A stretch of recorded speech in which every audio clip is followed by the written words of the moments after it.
Assalamualaikum warahmatullahi wabarakatuh. Bro, kita lanjutkan kembali kajian kitab At-Taqriratus Sadidah dalam madhab Syafi'i, kitab fikih madhab Syafi'i. Kali ini kita akan membahas tentang syarat-syarat batu yang bisa kita gunakan untuk pelaksanaan istinja. Tapi batunya tersebut punya syarat, punya ketentuan.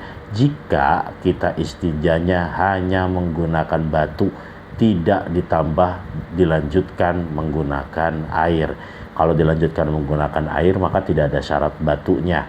Kalau tidak dilanjutkan menggunakan air, cukup pakai batu doang, maka batunya punya syarat-syarat. Jadi nggak bisa sembarangan batunya. Syurutu ijza'il hajari. Bismillahirrahmanirrahim. Syarat-syarat cukupnya batu samaniyatun 8. Wahia asyurutul lati idza tawaffarat ajza'a isti'malul hajari dunal ma'i.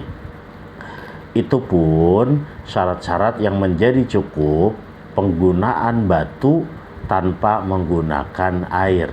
Jadi hanya menggunakan batu saja, tidak perlu dilanjutkan menggunakan air.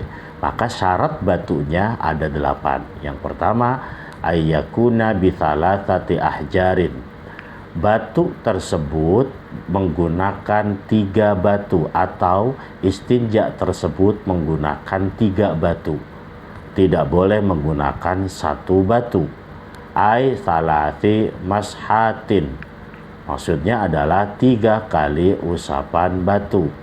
Fala yushtaratu ta'addudul ahjari. Maka tidak disyaratkan untuk jumlah batunya banyak.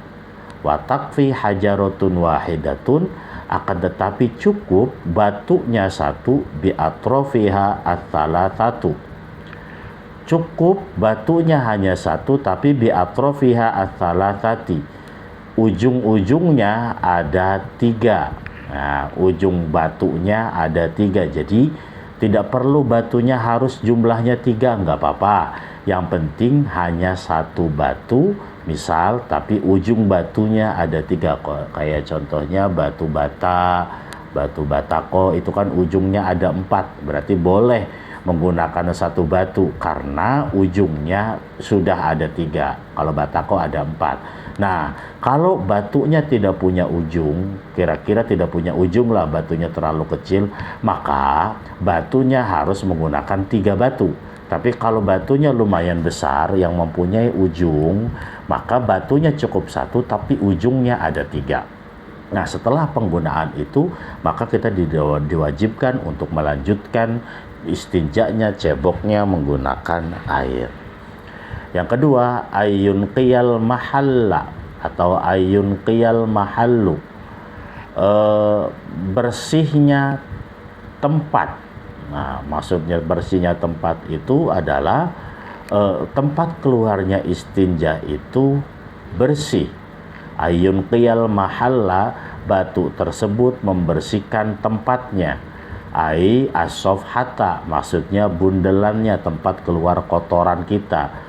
Wal hasyafata, dan hasyafahnya, kemaluan kita yang tempat keluar air seni. Kalau itu bisa bersih dengan menggunakan 3 batu atau 1 batu dengan 3 ujung, maka itu sudah cukup. Wa dhohiro farjil mar'ati, dan bagian luarnya farjinya perempuan. Kalau laki-laki namanya hasyafah, kemaluannya. Kalau perempuan kemaluannya namanya farji. Bihaitsu la yabqa illa atharun la yuziluhu illal ma'u.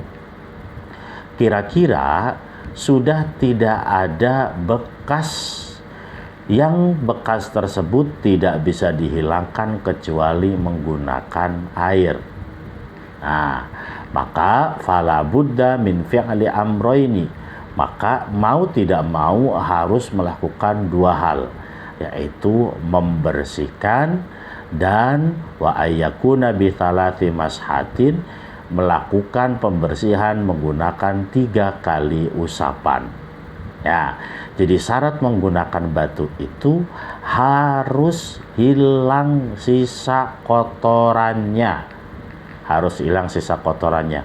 Maksudnya gimana? Minimal tidak ada wujudnya yang kelihatan. sisa kotorannya, sisa tainya sudah tidak ada, sisa air seninya sudah tidak ada.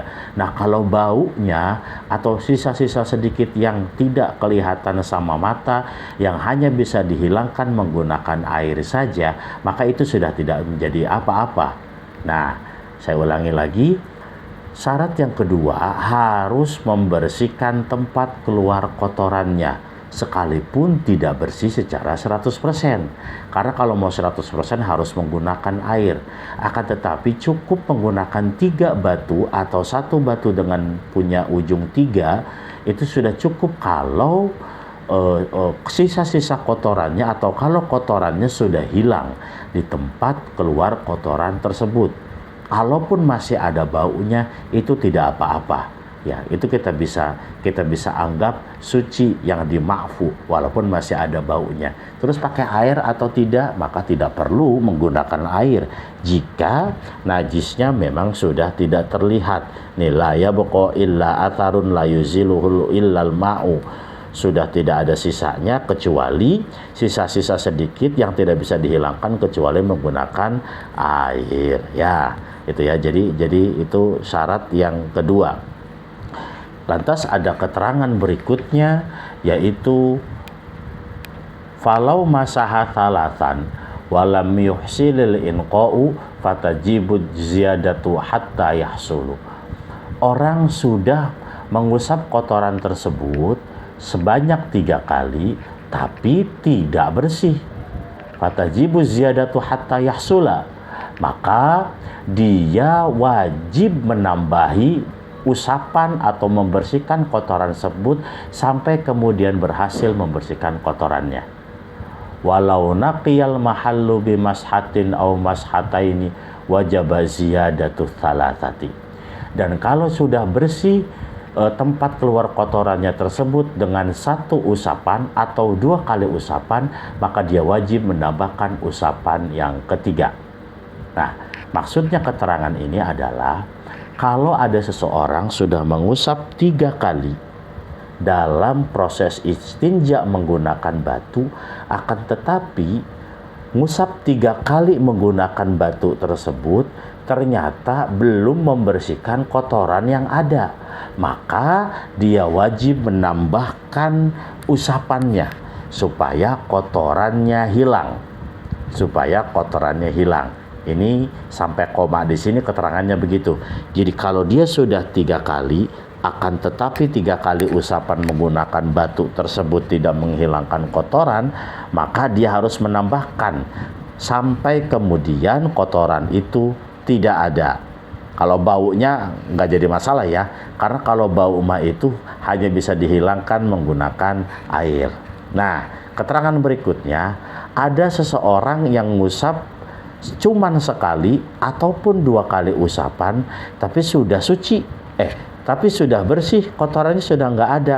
Apakah itu sudah dianggap cukup istinjanya? No, belum. Wajaba ziyadatu thalathati. Dia tetap harus menambahkan 3 kali usapan. Artinya tidak cukup usapan hanya 1 atau 2 kali. Minimal usapan menggunakan batu adalah 3 kali. Sekalipun usapan yang pertama ataupun usapan yang kedua itu sudah membersihkan. Ingat, sekalipun usapan yang pertama ataupun usapan yang kedua itu sudah membersihkan, tapi tetap dia wajib menambahkan 1 kali lagi untuk menutupi kewajiban dia mengusap menggunakan batu dalam istinja, yaitu sebanyak 3 kali. 3 batu atau 1 batu dengan 3 ujung seperti keterangan sebelumnya. Syarat yang ketiga dalam proses istinja menggunakan batu yang tidak dilanjutkan dengan menggunakan air adalah alla yajifan najisu atau alla yajifan najasu. Najis tersebut belum kering. Ai la yaibasal khariju. Maksudnya tidak membasahi yang keluar tersebut. Tidak membasahi yang keluar tersebut. Kulluhu au ba'duhu bihaitsu la yaqla'uhul hajaru. Nah, untuk keterangan yang ketiga ini memang kalau kita perhatikan ini ada syarat agar kotoran yang kita hendak bersihkan menggunakan batu tersebut belum dalam keadaan kering. Belum dalam keadaan kering. Ya, belum dalam keadaan kering. Artinya kotoran tersebut tetap dalam keadaan basah. Kulluhu au ba'duhu, semuanya ataupun sebagiannya. Bihaitsu la yaqla'uhul hajaru, sekira-kira batu itu tidak bisa menghilangkan kotoran tersebut. Jadi kalau mau cebok menggunakan batu, maka usahakan kotorannya masih basah. Ya, kotorannya masih basah, baik sebagian ataupun seluruhnya. Nah, kira-kira kotoran tersebut masih bisa dihilangkan menggunakan batu.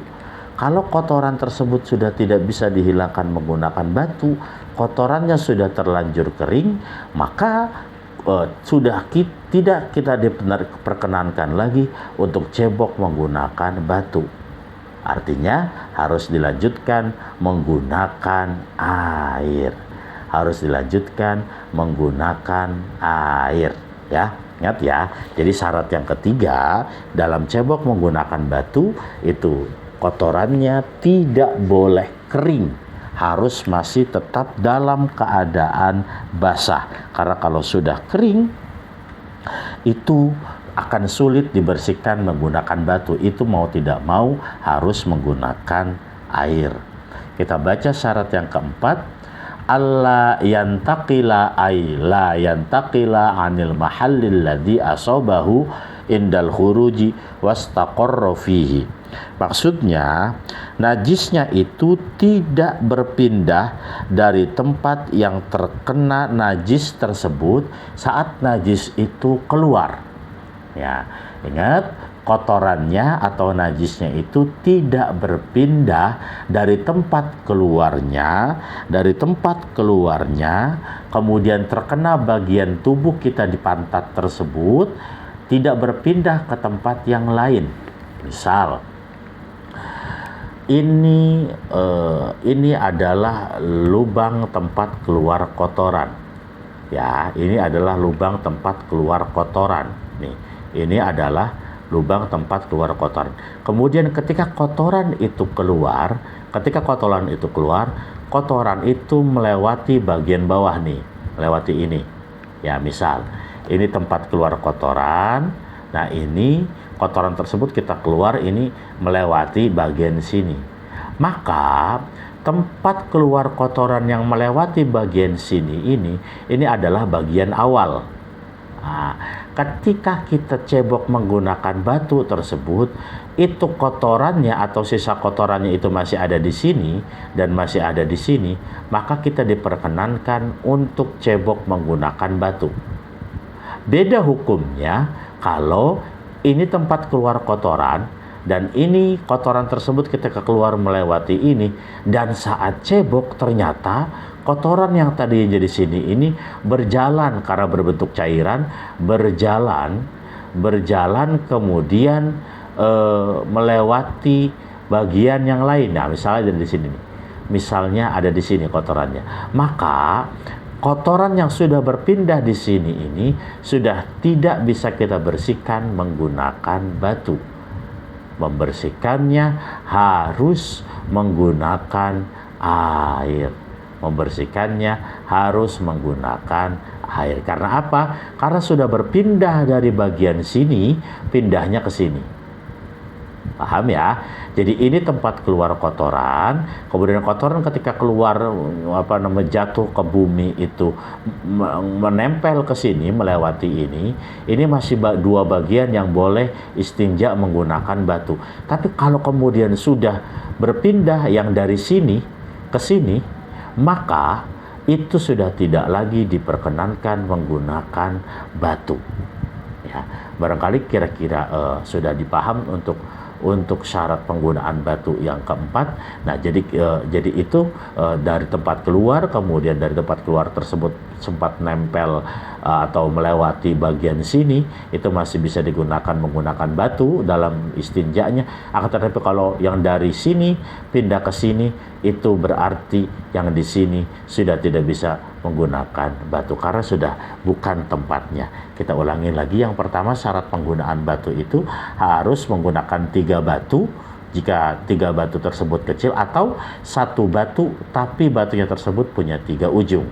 Yang kedua, harus membersihkan tempatnya, tempat kotoran tersebut harus bersih, sekalipun tetap masih ada baunya nggak jadi masalah. Itu bau tersebut kan hanya bisa dihilangkan menggunakan air. Jadi pakai batu saja sudah cukup asal ainnya atau wujud kotorannya sudah tidak terlihat. Yang berikutnya, yang ketiga, alla yajifan najasu, kotoran tersebut belum sempat kering, karena kalau kering sudah sulit dibersihkan menggunakan batu, itu harus menggunakan air. Dan syarat yang keempat, kotoran tersebut belum berpindah dari tempat keluarnya dan tempat lewatnya. Ya, kalau kotoran tersebut sudah pindah gara-gara kita berdiri, gara-gara kita jalan, gara-gara kita berlari, maka kita sudah tidak dibenarkan lagi cebok ataupun istinja menggunakan batu. Itu harus menggunakan air. Demikian, itulah keempat syarat penggunaan batu dalam istinja. Masih ada 4 syarat lagi yang nanti kita akan lanjutkan di part berikutnya. Jika ada pertanyaan ataupun kritikan ataupun komplainan dalam cara baca saya, dalam tata cara saya baca kitab ini, ataupun keterangan saya yang barangkali keliru, silahkan kita diskusikan di kolom komentar. Kita lanjutkan nanti di part berikutnya. Wallahu a'lam bishawab wa ilaihi al-marji'u wal ma'ab.